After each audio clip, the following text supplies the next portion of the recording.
უკვე ისედაც ხო პრობლემურია ზოგადად იდეათი შეკინებები მით უმეტეს ესეთ ამინში როცა ესეთი წვიმა უფრო რა თქმა უნდა უფრო ართულებს ეს ამ კომპონენტს და მოთამაშეების ხასიათზეც ალბათ მოქმედებს ესეთი წვიმა ღიმღა მოხდება ხოლმე უმეტეს შემთხვევაში თამაში აქაც ვერ ახერხებს შეკინება დადგომას და ჯარიმდება სტეფანწმინდის ყაზბეგი ხო როცა ამდენჯერ ვერ დგება შეკინება შემდეგ უკვე საჯი ადანაშაულებს იმას ვინც უფრო ვისაც ჩათვლის საჭიროა რომ უფრო არ ღვივდა ხო მეტი ბრალეულობა ქონდა სწორედ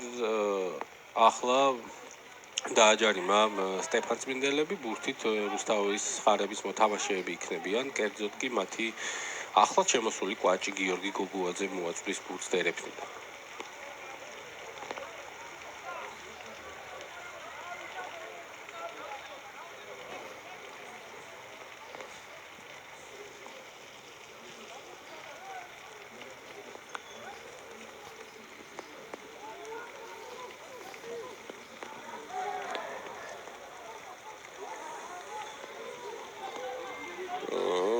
კაი მართა